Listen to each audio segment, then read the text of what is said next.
Hello guys, ए plus प्रतिभा classes में आपका फिर से स्वागत है। और क्या टॉपिक चल रहा था हमारा? चित्रकला पढ़ रहे थे, मेवाड़ पढ़ लिया था। आज पढ़ेंगे मारवाड़ से लिया मारवाड़ स्कूल, यही तो पढ़ रहे थे हम। तो देखिए, मेवाड़ पढ़ लिया था, आज हेडिंग लगा लीजिए मारवाड़। तो मारवाड़ में सबसे पहले लिखिए जोधपुर शैली। तो लिखिए जोधपुर शैली, लिखिए जोधपुर शैली। तो जोधपुर शैली के बारे में पढ़ेंगे। क्या है ये? मारवाड़ की उपशैली है, तो इसमें पढ़ेंगे वो सारी क्या है, मारवाड़ की उपशैलियां देखेंगे। तो लिखिए मारवाड़ शैली की उपशैली है, जोधपुर शैली की बात हो रही है। लिखिए मारवाड़ शैली की उपशैली है। पहली बात तो ये लिख लीजिए कि ये मारवाड़ शैली की उपशैली। और आगे बात करें तो इस शैली का जो सर्वाधिक विकास राव मालदेव के काल में हुआ। किसके काल में हुआ सर्वाधिक विकास हुआ?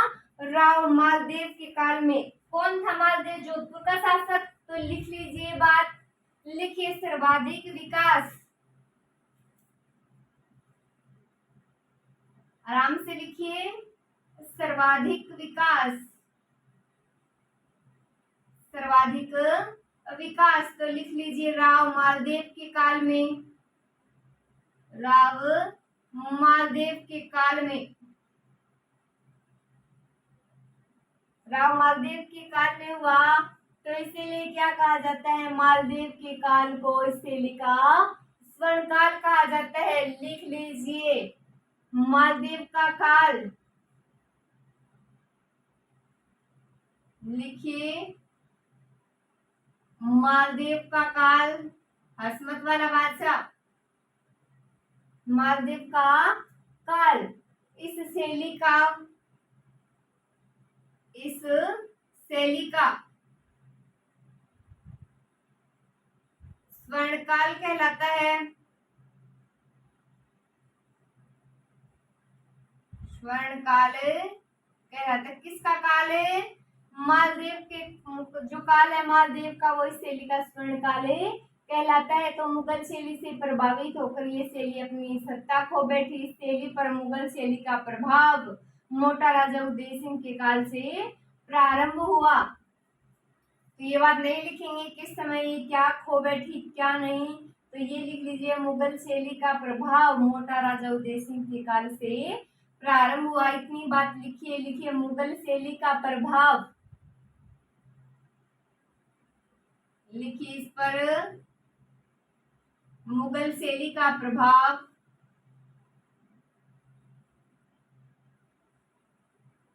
मुगल शैली का प्रभाव। लिखिए मोटा राजा उदय सिंह के काल से, कि मोटा राजा उदय सिंह के काल से, उदय सिंह के काल से आरंभ हुआ, आरंभ हुआ। तो देखिए, तो इस शैली की अगर बात की जाए तो देखिए मारवाड़ शैली की उपशैली है। जोधपुर शैली की बात हो रही है। मारवाड़ शैली की उपशैली सर्वाधिक विकास हुआ राव मालदेव के काल में। और मालदेव का काल इस शैली का स्वर्ण काल कहलाता है। तो मुगल शैली का प्रभाव मोटा राजा उदय सिंह के काल में आरंभ हुआ। किसका? मुगल शैली का प्रभाव मोटा राजा उदय सिंह के काल से आरंभ हुआ। आगे देखिए इसी में, तो बात करें शैली की तो प्रमुख पशु ऊंट और घोड़ा है। वृक्ष है आम, प्रमुख रंग है पीला और लाल। तो महाराजा अगत सिंह के काल में चित्रकार वीर जी नायर नंदा ने रागमाला चित्र को 1623 में चित्रित किया। चित्र बहुत ही प्रसिद्ध हुआ। तो पहले ये बात नोट कर लीजिए, उसके बाद आगे देखते हैं। तो देखिए बात करते हैं आगे इसमें, जोधपुर शैली में बात करते हैं। देखिए आगे, तो लिखिए इस शैली का प्रमुख पशु ऊंट व घोड़ा। लिखिए इस शैली का प्रमुख पशु ऊंट व घोड़ा। ऊंट व घोड़ा। प्रमुख वृक्ष आम। लिखिए प्रमुख वृक्ष आम। और प्रमुख रंग पीला व लाल है। लिखिए प्रमुख रंग पीला व लाल है।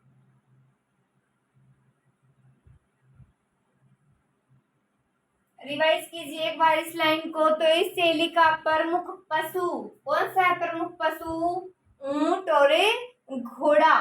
तो प्रमुख वृक्ष है आम और प्रमुख रंग है पीला व लाल। कौन सा है? पीला व लाल। तो महाराजा गज सिंह के काल का चित्रकार लिख लीजिए। लिखिए महाराजा गज सिंह के काल का चित्रकार। महाराजा गज सिंह के काल का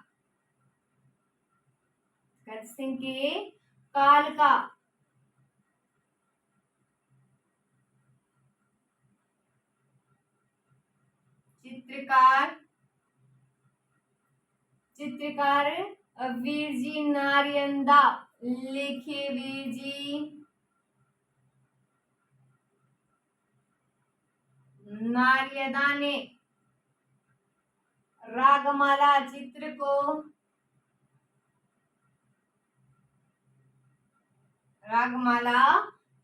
को 1623 में चित्रित किया। 1623 में चित्रित किया।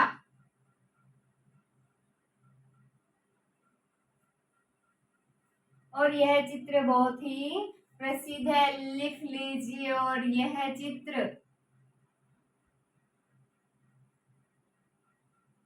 बहुत ही प्रसिद्ध है। ये चित्र बहुत ही प्रसिद्ध है। तो इस शैली का प्रमुख पशु ऊंट व घोड़ा। प्रमुख वृक्ष आम। प्रमुख रंग पीला एवं लाल है। तो महाराजा गज सिंह के काल का चित्रकार वीरजी नारियंदा।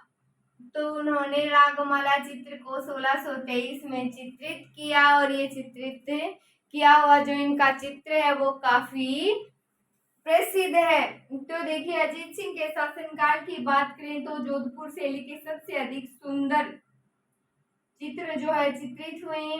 तो महाराजा मानसिंह के समय इस शैली में नाथ संप्रदाय के सर्वाधिक चित्रों का वर्णन हुआ। किसका? जयपुर शैली में। तो चोखा महल जोधपुर मारवाड़ चित्र शैली व नवजीवन के चित्रों की अभिव्यक्ति के लिए क्या है? ये प्रसिद्ध है। तो देखिए इतनी बात लिख लीजिए। प्रमुख पशु ऊंट घोड़ा। प्रमुख वृक्ष आम। रंग पीला व लाल। आगे लिख लीजिए। इसके बाद हम आगे बात करते हैं। तो जिसने लिख लिया वो आगे लिखिए।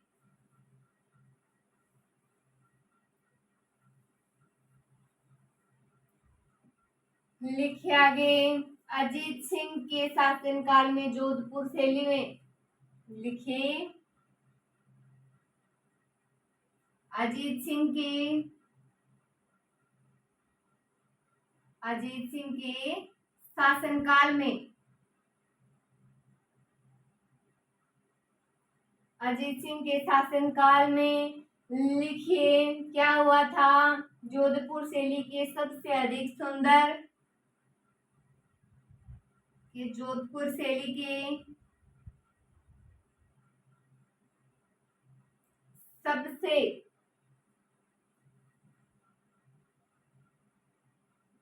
अधिक सुंदर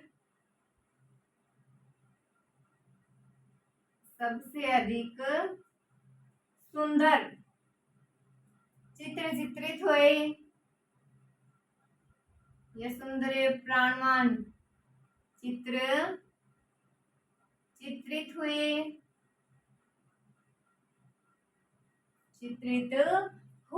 तो महाराजा मानसिंह के समय इस शैली में नाथ संप्रदाय के सर्वाधिक चित्रों का चित्रण हुआ है। तो लिख लीजिए महाराजा मानसिंह के समय। लिखिए महाराजा मानसिंह के समय।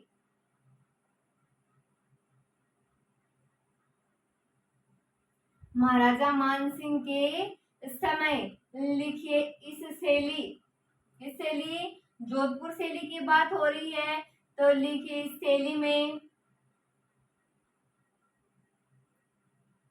इस शैली में नाथ संप्रदाय के, किस संप्रदाय के? नाथ संप्रदाय के। तो लिखिए नाथ संप्रदाय के सर्वाधिक चित्र चित्रित हुए।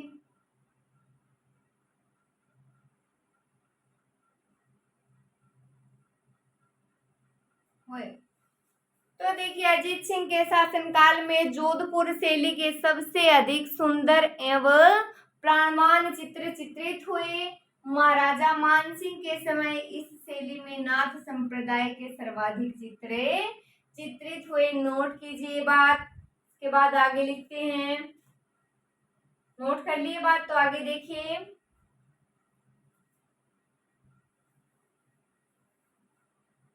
लिखिए चोखा महल जोधपुर। चोखा महल कहाँ है? जोधपुर। तो लिखिए चोखा महल, ब्रैकेट में लिख लीजिए जोधपुर। चोखा महल, ब्रैकेट में लिखिए जोधपुर। जोधपुर। तो मारवाड़ चित्र शैली व नवजीवन के, मारवाड़ चित्र शैली एवं नवजीवन के, नवजीवन के चित्रों की अभिव्यक्ति के लिए प्रसिद्ध है। लिखिए चित्रों की अभिव्यक्ति के लिए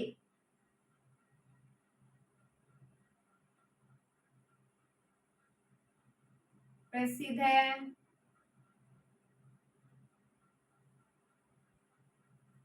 अभिव्यक्ति के लिए प्रसिद्ध है। तो देखिए चोखा महल जोधपुर तो मारवाड़ चित्र शैली एवं नवजीवन चित्रों की अभिव्यक्ति के लिए प्रसिद्ध है। तो इस शैली में मरु के छोटे छोटे झाड़ियां हैं, प्यासे कोई की कहानी, ढोला मारू की कहानी, कल्याण रागनी, ये सारे क्या है?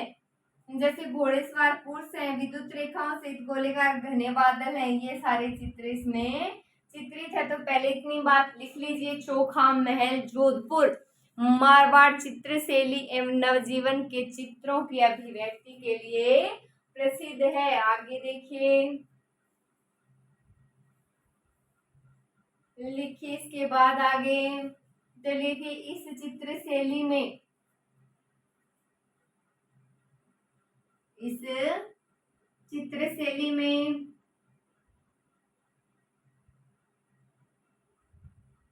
मरु के टीले, मरु के टीले, छोटी छोटी झाड़ियां, छोटी छोटी झाड़ियां, प्यासे कोई की कहानी, लिखिए प्यासे कोई की कहानी,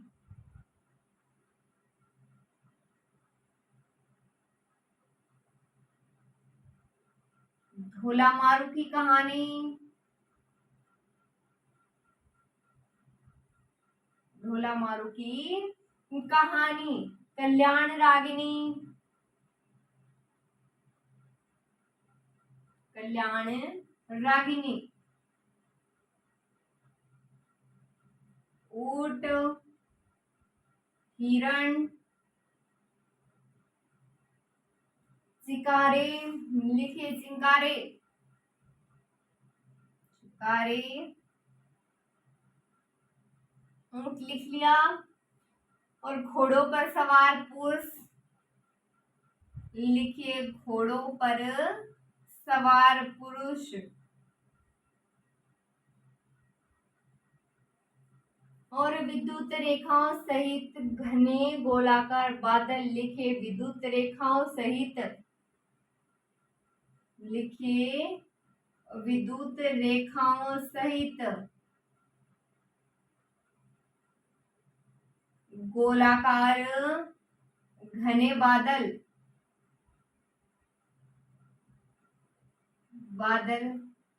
आदि लिख लीजिए। आदि चित्रित हैं।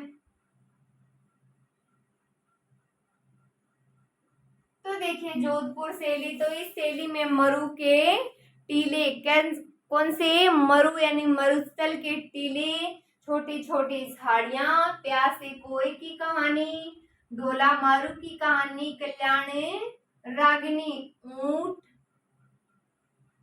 हिरण, चिंकारे और घोड़ों पर सवार पुरुष, विद्युत रेखाओं सहित घने गोलाकार बादल आदि चित्र इसमें चित्रित है।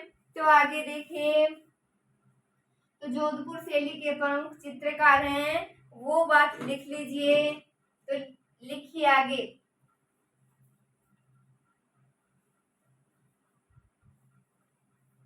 लिख लीजिए प्रमुख चित्रकार। तो इसके प्रमुख चित्रकार देखते हैं। प्रमुख चित्रकार देखिए, लगा लीजिए प्रमुख चित्रकार। तो देखिए नारायण दास, एक तो लिख लीजिए नारायण दास, लिखिए अमरदास,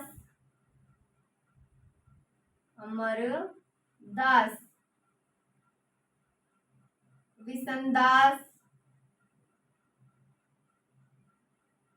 शिवदास,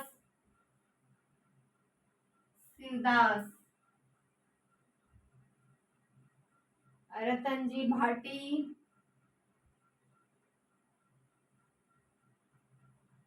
देवदास भाटी हो गया, नहीं लिख लीजिए देवदास भाटी,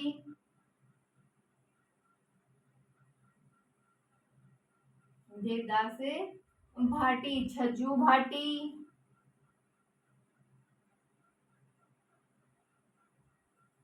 कालाराम, रामू आदि है, लिख लीजिए कालाराम,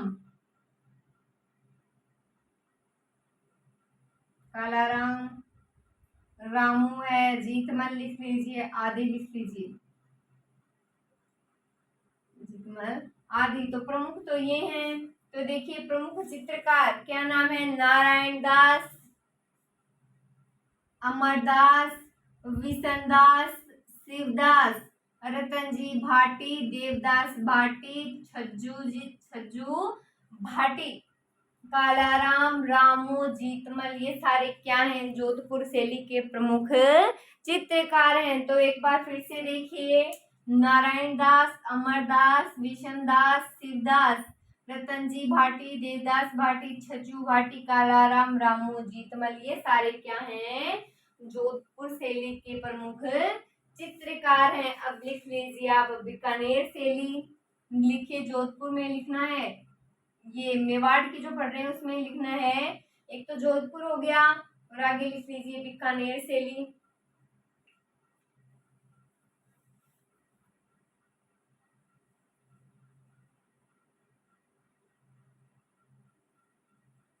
लगाइए हेडिंग बीकानेर शैली।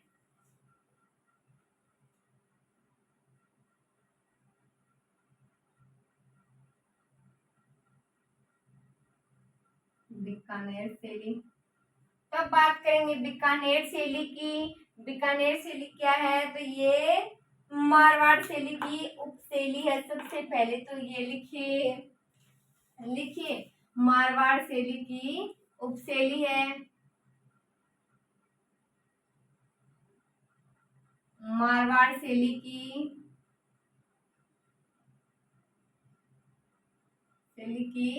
उपशैली है। ये उसकी उपशैली है।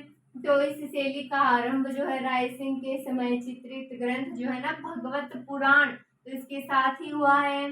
तो राय सिंह के पुत्र कल्याण सिंह के समय इस शैली पर मुगल प्रभाव पड़ना शुरू हो गया था, तो मुगल शैली के साथ ये दक्षिणी शैली से भी प्रभावित है। किस शैली की बात हो रही है? बीकानेर शैली की बात हो रही है। तो मुगल शैली के साथ इस शैली का दक्षिणी प्रभाव से भी प्रभावित है। तो अनूप सिंह का काल जो है शैली का स्वर्ण काल कहलाता है। सिर्फ यही बात नोट करनी है। जो मैंने अभी इतनी बार जो बोली है वो नोट नहीं करनी, वो आपके समझने के लिए थी सिर्फ। तो आप लिखिए अनूप सिंह का काल इस शैली का स्वर्ण काल कहलाता है। लिखिए लिखिए अनूप सिंह का काल, अनूप सिंह का काल इस शैली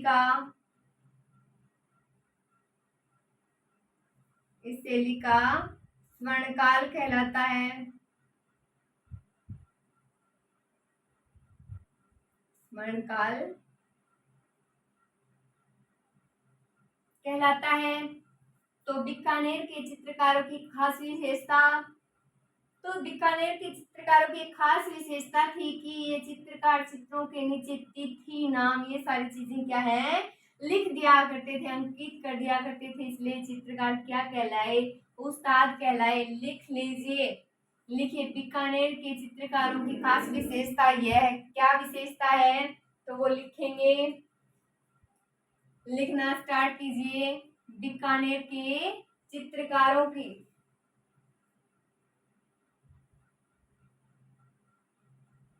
लिखिए बीकानेर के चित्रकारों की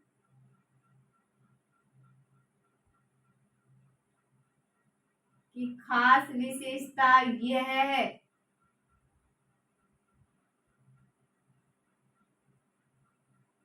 क्या है? कि ये चित्रों के नीचे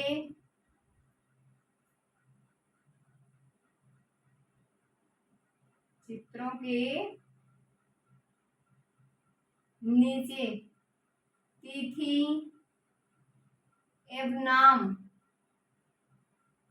अंकित किया करते थे। इसलिए ये उस्ताद कहलाए।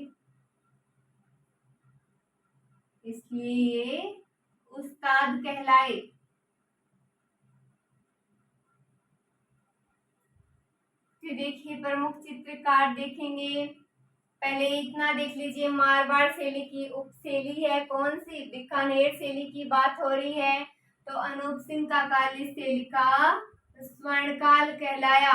अनूप सिंह का काल कहलाया। तो बीकानेर के चित्रकारों की खास विशेषता यह है कि चित्रों के नीचे तिथि और नाम अंकित क्या करते थे। इसलिए क्या कहलाए? ये कहलाए उस्ताद। क्या कहलाए? उस्ताद।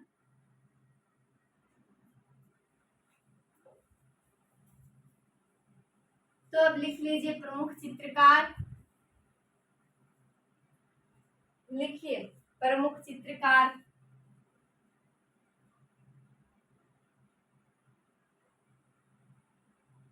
प्रमुख चित्रकार, तो देखिए लगा लीजिए रामलाल। लिखिए रामलाल। रामलाल। लिखिए शकुनुद्दीन। शकुनुद्दीन। अली रजा हसन राय सिंह।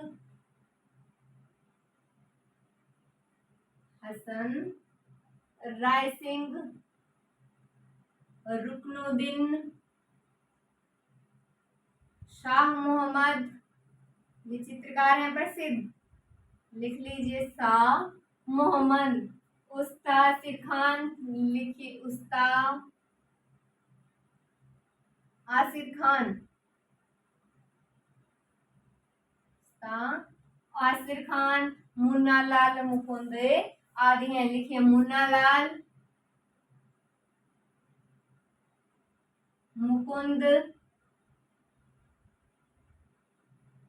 आदि हैं। तो देखिए प्रमुख चित्रकार रामलाल, उस्मानुद्दीन, अली रजा, हसन राय सिंह, रुकनुद्दीन, शाह मोहम्मद उस्ता, आशिर खान, मुन्नालाल मुकुंद आदि हैं। तो ये सारे क्या हैं, प्रमुख चित्रकार हैं बीकानेर शैली के। तो देखिए रामलाल, उस्मानुद्दीन, अली रजा, हसन राय सिंह, रुकनुद्दीन, शाह मोहम्मद उस्ता, आशिर खान, मुन्ना लाल मुकुंद आदि हैं। तो ये हो गए प्रमुख चित्रकार, हो गए प्रमुख चित्रकार।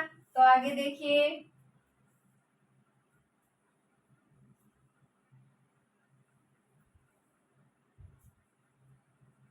लिखिए ये जो चित्रकार है ये मुख्यतः उसका परिवार और मथेना परिवार से संबंध रखते हैं। तो मथेना जो परिवार है वो पारंपरिक जैन मिश्रित शैली राजस्थान शैली में चित्र बनाने के लिए सिद्धहस्ते निपुण थे। तो उसका कला में मुगल शैली जो कौन सा परिवार, उसका परिवार मुगल शैली के चित्र बनाने के लिए कुशल था, नहीं पूछा जाता।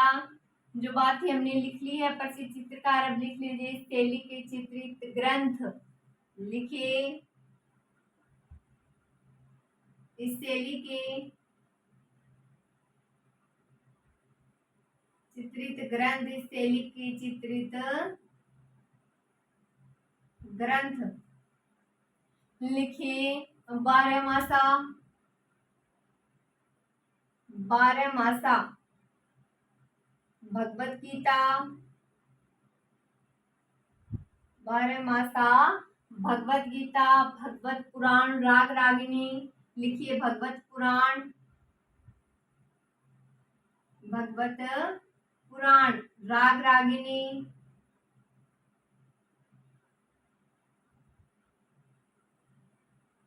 राग रागिनी, कृष्ण लीला, शिखर महफिल, लिखिए कृष्ण लीला, शिखर महफिल, महफिल ग्रंथ है ये। तो लिखिए शांति वैभव के दृश्य चित्रित है, लिखिए शांति वैभव,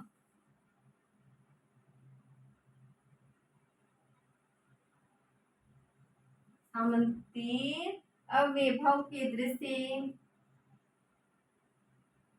चित्रित हैं, लिख लीजिए बात। तो देखिए बीकानेर शैली पढ़ रहे हैं, कौन सी शैली, बीकानेर। तो इस शैली के चित्रित ग्रंथ देखिए बारहमासा, भगवत गीता, भगवत पुराण, राग रागिनी, कृष्ण लीला, शिखर महफिल, शांति वैभव के दर से चित्रित है। तो ये हो गए चित्रित ग्रंथों की बात कर ली। अब देखिए जो ऊंट की खाल पर जो चित्र अंकित किए जाते हैं वो क्या कहलाती है, उसका कला कहलाती है वो। तो ये सारी बातें नोट करेंगे। बीकानेर चित्र शैली में पशु प्रमुख, वृक्ष प्रमुख, इन सब की बात करते हैं। तो सबसे पहले आप ये लिख लीजिए ऊंटों की खाल पर चित्रों का अंकन क्या कहलाएगा, उसका कला कहलाती है। लिखिए लिखिए ऊंटों की खाल पर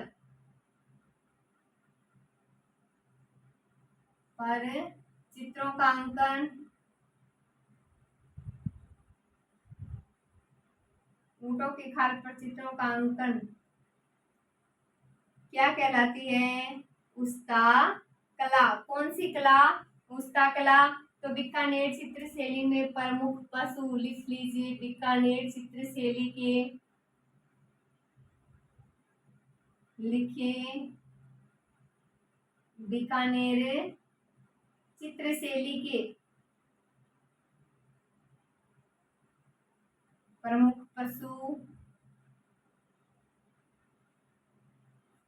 प्रमुख पशु ऊंट व घोड़ा, ऊंट व घोड़ा। प्रमुख वृक्ष है, कौन सा है, आम। प्रमुख रंग पीला व गुलाबी, लिखिए प्रमुख रंग पीला व गुलाबी। प्रमुख पक्षी है कौवा व चील, लिख लीजिए प्रमुख पक्षी कौवा व चील है।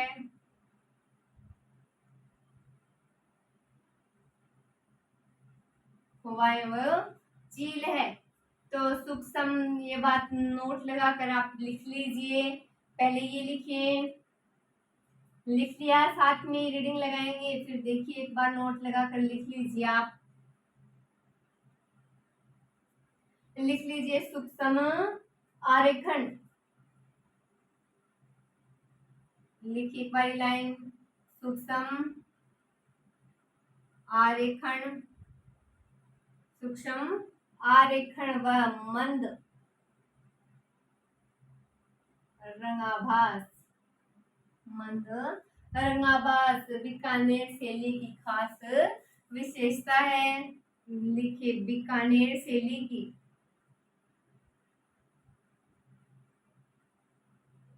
की खास विशेषता है।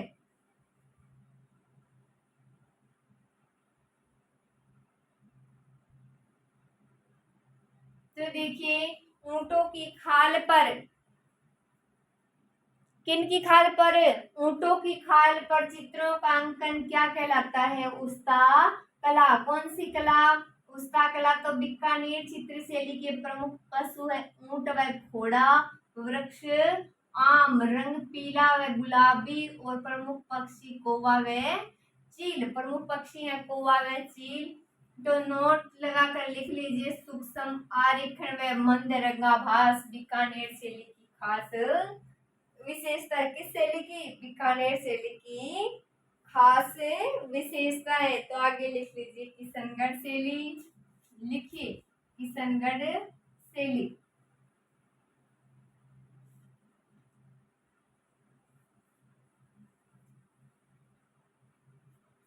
मारवाड़ शैली पढ़ रहे हैं तो इसी में आना चाहिए, लिख लीजिए। इसकी जगह चाहे जैसलमेर, अजमेर और नागौर चित्र शैली भी इसी में है, तो ये छोटे हैं, चाहे पहले ये लिख लीजिए। किशनगढ़ शैली थोड़ी विशेष विवरण पढ़ेंगे क्योंकि वो बार बार परीक्षाओं में पूछी जाती है। तो चाहे जैसलमेर शैली लिख लीजिए, पहले लिख लीजिए जैसलमेर शैली, इसी में लिखना है मारवाड़ शैली में। तो लिखिए जैसलमेर शैली। लिखिए जैसलमेर शैली। तो ये शैली बाहरी शैलियों में सबसे कम प्रभावित है। तो जैसलमेर का प्रमुख चित्र है मुगल और वहां के राजप्रसादों की प्रमुख शोभा है। तो इस शैली में चित्रों में रंगों का बहुमूल्य है। इस शैली का प्रमुख चित्रकार जो है वो हर्राज, अखीराज और मूलराज, ये तीन थे। तो ये बात इसमें लिखनी है, कंप्लीट हुई। तो लिखिए यह शैली बाहरी शैलियों से, लिखिए यह शैली बाहरी शैलियों से, बाहरी शैलियों से कम, सबसे कम, या शैलियों से सबसे कम प्रभावित है। सबसे कम प्रभावित है।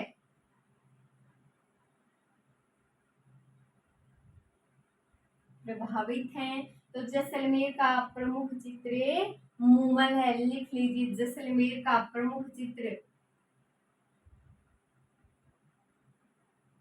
जैसलमेर का प्रमुख चित्र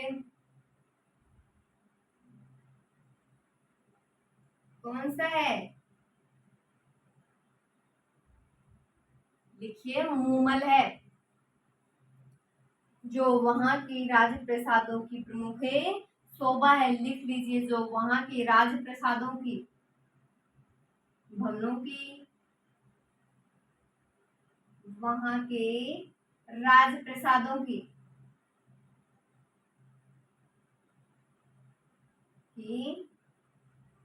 शोभा है। तो इस शैली का प्रमुख चित्रकार की अगर बात करें तो लिख लीजिए हर्राज, अखेर सिंह और मूलराज है। लिखिए प्रमुख चित्रकार, लिखिए प्रमुख चित्रकार। तो प्रमुख चित्रकार में लिखिए हर्राज, अखेर सिंह और मूलराज। लिखिए हर्राज,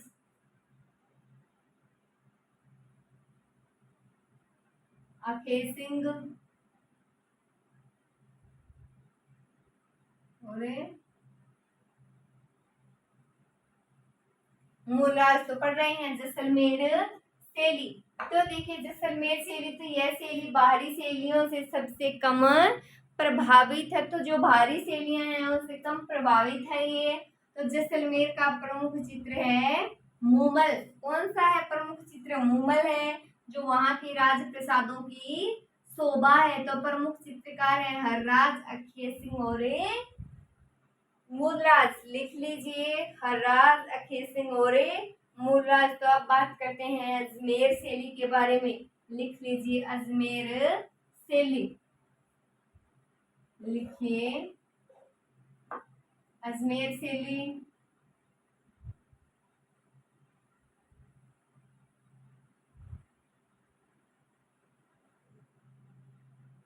एक ही बात नोट करेंगे तो इस शैली में लाल, पीले और हरे रंगों का प्रयोग हुआ है। लिख लीजिए इस शैली में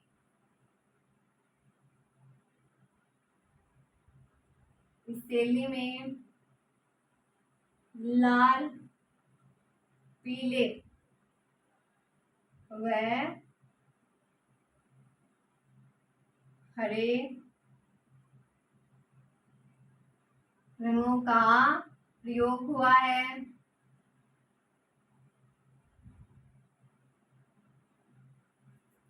तो अजमेर शैली पढ़ रहे हैं तो इस शैली में लाल, पीले व हरे रंगों का प्रयोग हुआ है। अब लिख लीजिए नागौर चित्र शैली। तो पढ़ते हैं नागौर चित्र शैली।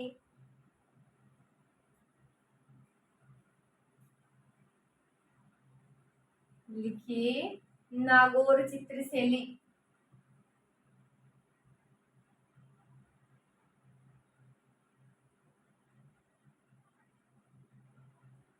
लगा ली हेडिंग नागौर चित्र शैली। तो देखिए इस शैली का विकास 18वीं सदी में हुआ था। तो इस शैली के नागौर किले के महलों के भित्ति चित्र विशेष हैं। तो इस शैली की अपनी विशेषता है पारदर्शी वेशभूषा। तो लिख लीजिए नागौर चित्र शैली। तो देखते हैं नागौर चित्र शैली। लिखिए इस शैली का विकास, इस शैली का विकास 18वीं सदी में हुआ। कब हुआ?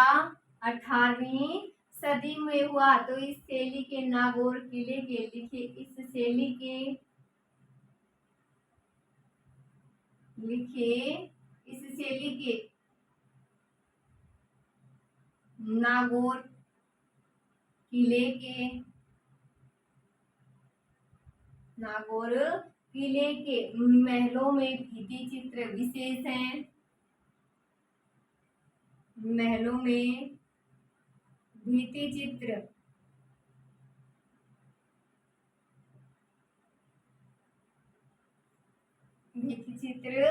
विशेष है। तो इस शैली की अपनी विशेषता है पारदर्शी वेशभूषा। लिख लीजिए इस शैली की, इस शैली की अपनी विशेषता है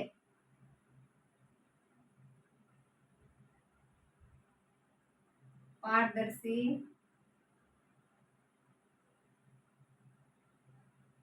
कैसी वेशभूषा? पारदर्शी। तो देखिए नागौर चित्र शैली, नागौर चित्र शैली में देखिए इस शैली का विकास 18वीं सदी में हुआ और इस शैली के नागौर किले के महलों के भित्ति चित्र विशेष हैं। तो इस शैली की अपनी विशेषता क्या है? पारदर्शी वेशभूषा। तो अब बात करेंगे हम किशनगढ़ शैली की। लगा लीजिए हेडिंग किशनगढ़ शैली। ये बात नोट कर ली। आगे लिखिए अब किशनगढ़ शैली। तो ये पढ़ते हैं किशनगढ़ शैली।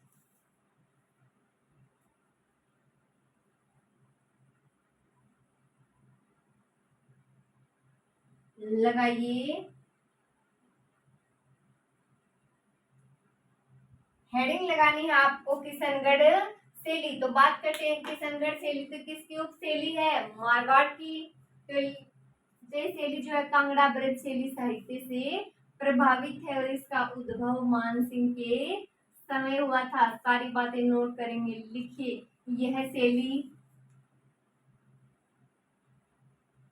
लिखिए यह शैली कांगड़ा, लिखिए कांगड़ा शैली व ब्रज साहित्य एवं ब्रज साहित्य से प्रभावित हैं, ब्रज साहित्य से प्रभावित हैं।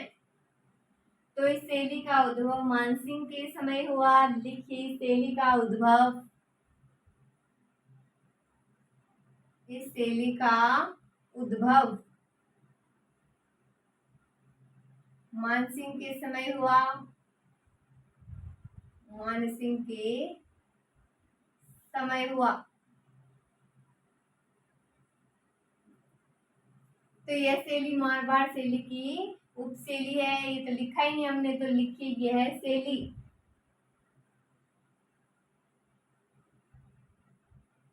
मारवाड़ शैली की उपशैली है, की उपशैली है, उपशैली है। तो इस शैली पर सर्वाधिक कागज पर चित्र चित्रित हैं, इसलिए कागजी शैली भी से कहा जाता है। लिख लीजिए, इस शैली में सर्वाधिक चित्र, लिखिए इस शैली में सर्वाधिक चित्र,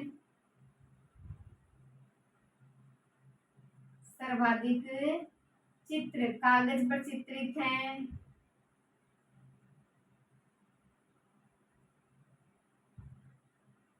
कागज पर चित्रित हैं, इसलिए इसे कागजी शैली भी कहा जाता है। लिखिए इसलिए इसे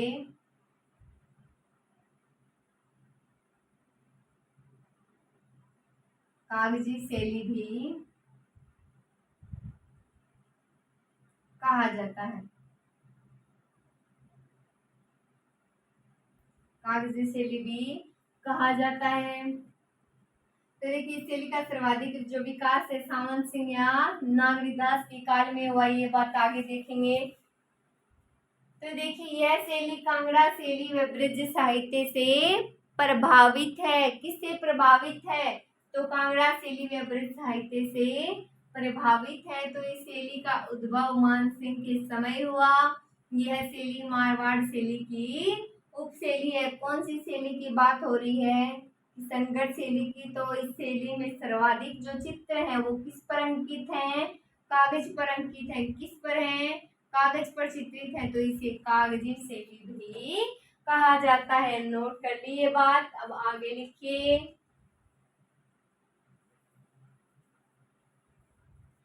लिखिए आगे सर्वाधिक विकास, लिखिए सर्वाधिक विकास। तो किसके काल में हुआ? लिखिए सावंत सिंह या नागरीदास। एक ही बात है, इन्हीं का नाम है सावंत सिंह नागरीदास,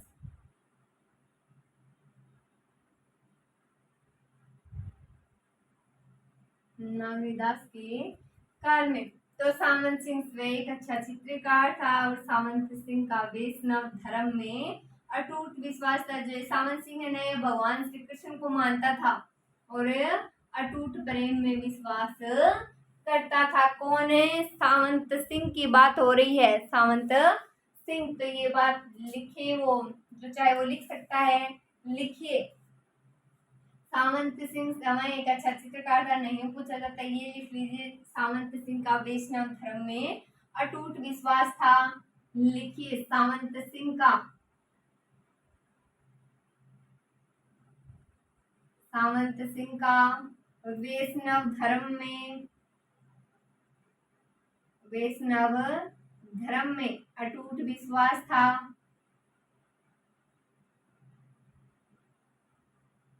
किस धर्म में विश्वास था? तो वैष्णव धर्म में अटूट विश्वास था। ये भगवान श्री कृष्ण को मानते थे। लिखिए, ये भगवान श्री कृष्ण को मानते थे। लिखिए,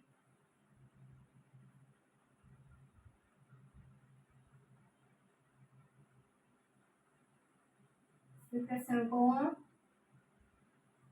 मानते थे। तो सावंत सिंह की पत्नी का नाम क्या था? रसिक प्रिया था।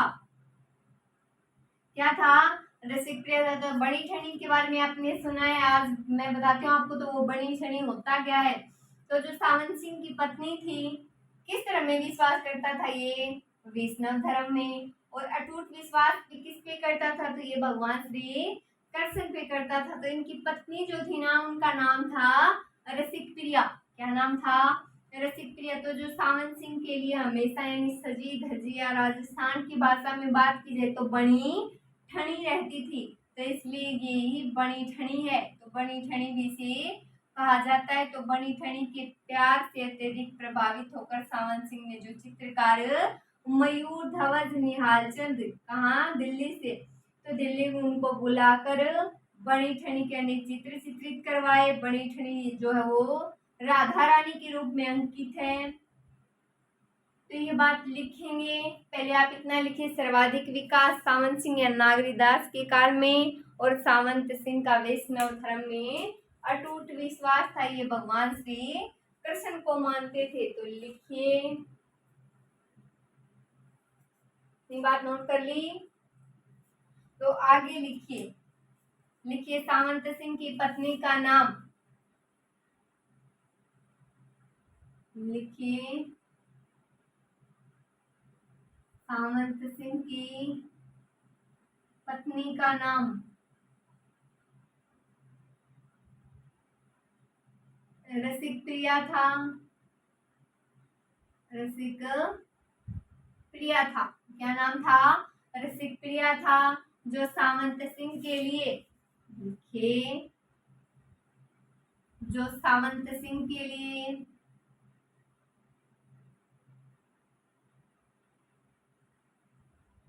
सावंत सिंह के लिए हमेशा बड़ी ठड़ी रहती थी।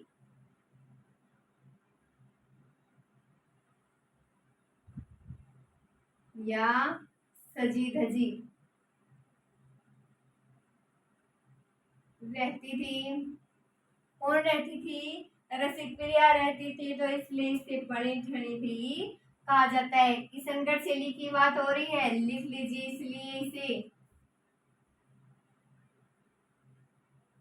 इसलिए इसे बड़ी ठड़ी भी कहा जाता है। भी कहा जाता है। क्या कहा जाता है? बनी ठनी भी इसलिए से कहा जाता है। तो बनी ठनी के प्यार से अत्यधिक प्रभावित होकर, ये बात बाद में लिखेंगे, पहले इतना लिखिए, थोड़ा थोड़ा करके लिख लीजिए। आगे की लाइन से स्टार्ट कर देंगे फिर। तो लिखिए, सावंत सिंह की पत्नी का नाम क्या था? रसिक प्रिया था। क्या नाम था? रसिक प्रिया था। जो सावंत सिंह के लिए हमेशा क्या रहती थी? तो सावंत सिंह के लिए हमेशा सजी धजी रहती थी। इसीलिए बनी ठनी नाम इसका पड़ गया। किसका? किशनगढ़ शैली का। क्या नाम पड़ा? तो नाम पड़ गया बनी ठनी। तो अब आगे देखते हैं।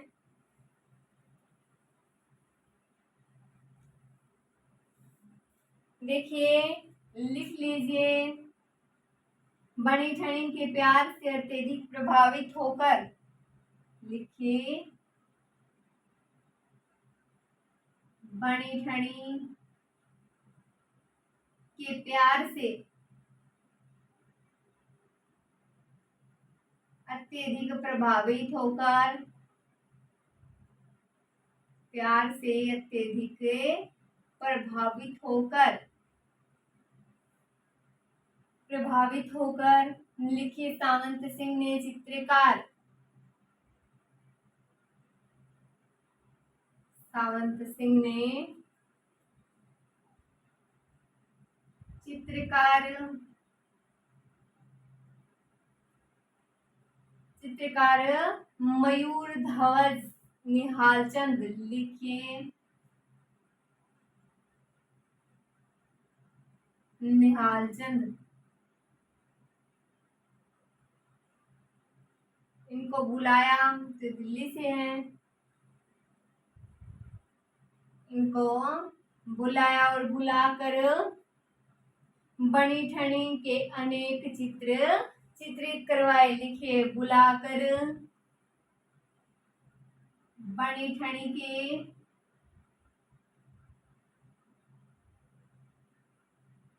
अनेक चित्र चित्रित करवाए।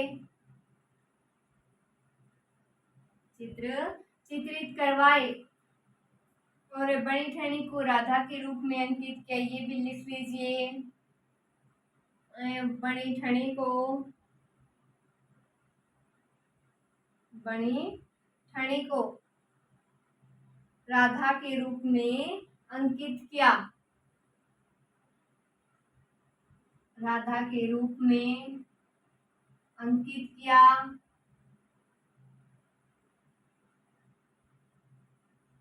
अंकित किया। तो बनी ठनी का प्रसिद्ध जो चित्र है वो सन 1778 में चित्रित हुआ। लिख लीजिए बनी ठनी का प्रसिद्ध चित्र। बनी ठनी का प्रसिद्ध चित्र 1778 ईस्वी में चित्रित हुआ। 1778 ईस्वी में चित्रित हुआ।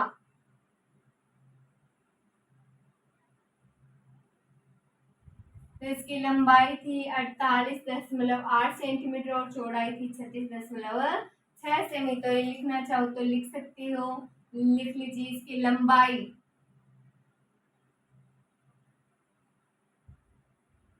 48.8 सेमी और चौड़ाई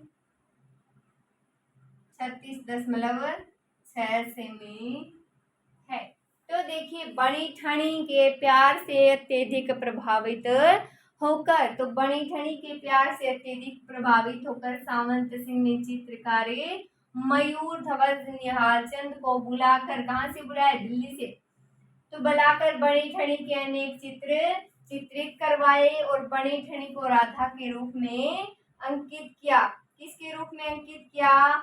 राधा के रूप में अंकित किया। बनी ठनी का जो प्रसिद्ध चित्र है वो कब हुआ? 1778 में। तो 1778 में। तो इसकी लंबाई 48.8 सेंटीमीटर, चौड़ाई 36.6 सेमी। तो जो बनी ठनी का चित्र है वर्तमान में कहाँ है? अजमेर संग्रहालय में स्थित है, रखा गया है। कहाँ रखा गया है? अजमेर संग्रहालय में। ये बात लिखेंगे आगे। तो लिखिए आगे, बात करते हैं आगे। तो लिख लीजिए बनी ठनी का यह चित्र। लिखिए बनी ठनी का यह चित्र वर्तमान में अजमेर संग्रहालय में रखा गया है। वर्तमान में अजमेर संग्रहालय में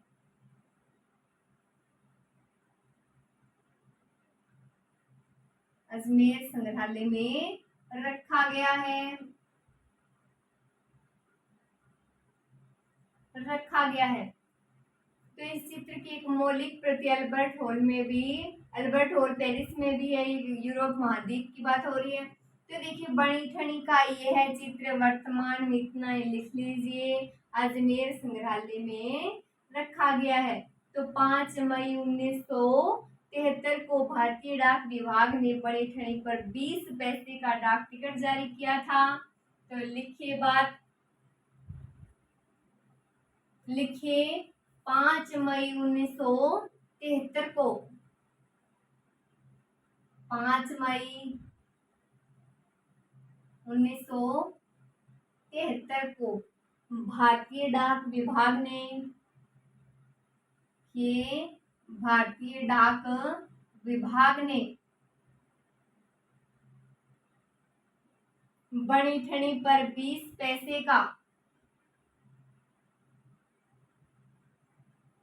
बनी ठनी पर 20 पैसे का डाक टिकट जारी किया गया था। 20 पैसे का डाक टिकट जारी किया गया था। तो देखिए बनी ठनी का चित्र जो है वर्तमान में अजमेर संग्रहालय में रखा गया है। कहाँ रखा गया है? अजमेर संग्रहालय में। तो 5 मई 1973 को भारतीय डाक विभाग ने बनी ठनी पर क्या किया? 20 पैसे का डाक टिकट जारी किया। तो आगे देखिए बनी ठनी के बारे में देख रहे हैं। तो लिखिए बनी ठनी की विशेषता क्या थी? चल लिख लीजिए। बनी ठनी की विशेषता,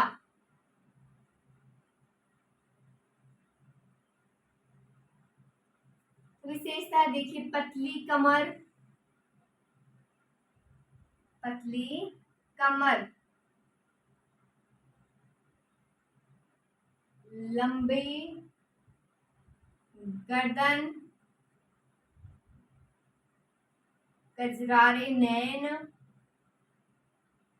कजरारे नैन, चमेली की पंखुड़ियों के समान अधर,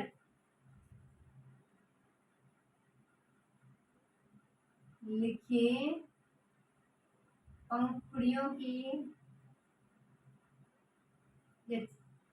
पंखुड़ियों के समान लिख लीजिए अधर,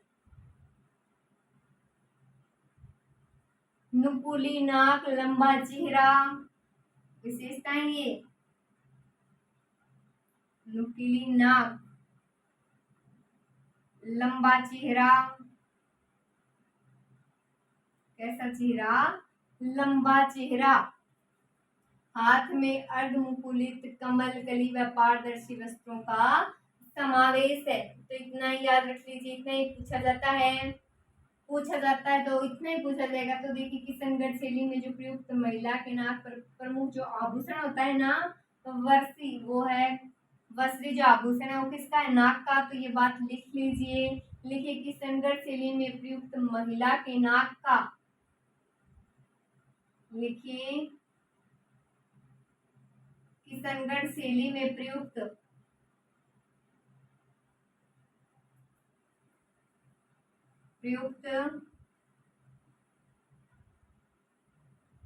महिला के नाक का आभूषण, नाक का आभूषण लिख लीजिए। आभूषण क्या है? वस्त्री है, वस्त्री है। तो देखिए इसमें प्रमुख ये है। तो विशेषता क्या? प्रमुख पतली कमर, लंबी गर्दन, कजरारे नैन, पंखुड़ियों के समान अधर, नुकीली नाक, लंबा चेहरा। तो किशनगढ़ शैली में जो प्रयुक्त महिला के नाक का आभूषण जो है वस्त्री है। तो इसमें जो प्रमुख बात करें तो प्रमुख वृक्ष है केला, लिखिए प्रमुख वृक्ष, प्रमुख वृक्ष है केला, रंग है सफेद व गुलाबी, लिखिए श्वेत और गुलाबी, पक्षी भंवरा और मोर। तो लिखिए प्रमुख पक्षी भंवरा और मोर। तो देखिए प्रमुख वृक्ष केला, रंग सफेद गुलाबी, प्रमुख पक्षी भंवरा और मोर है। तो प्रमुख चित्रकार भी लिख लीजिए इनके। अब लिखिए प्रमुख चित्रकार,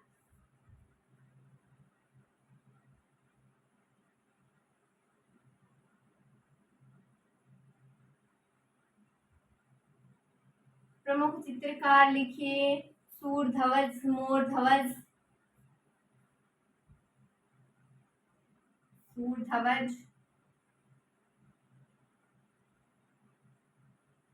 मोर ध्वज, भंवरलाल,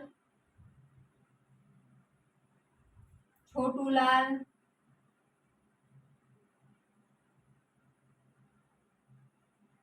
छोटू लाल, अमीर चंद, धन्ना, सीताराम, बदन सिंह, नानक राम, बदन सिंह लिखे नानक राम,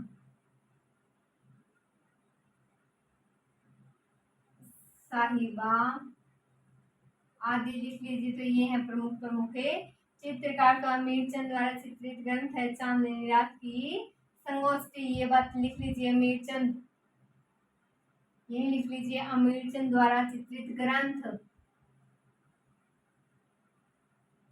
अमीर चंद द्वारा चित्रित ग्रंथ,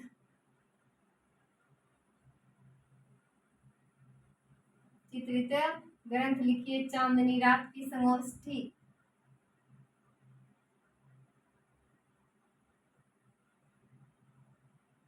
चांदनी रात की संगोष्ठी है।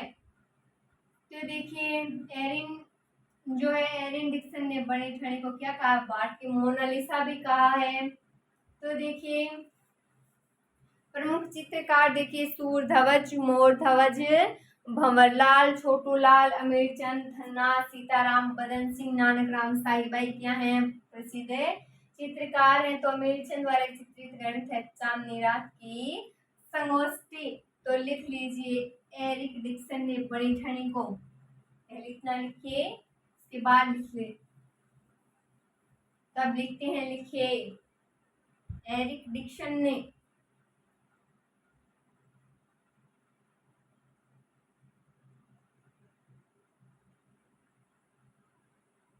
बनी ठनी को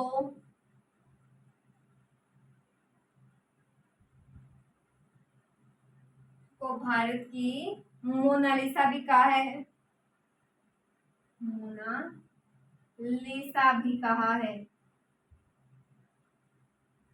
तो ये आज कंप्लीट हो गई हमारी मारवाड़ शैली। तो देखिए एरिक डिक्सन ने इसे बनी ठनी को क्या कहा गया है, इसने कहा है मोनालिसा। तो आगे पढ़ेंगे हड़ौती चित्र शैली। तो हेडिंग लगाकर छोड़ दीजिए, यहाँ आगे बात करने वाले हैं हम कौन सी शैली की, हड़ौती शैली की। आज के लिए इतना ही। Thank you so much.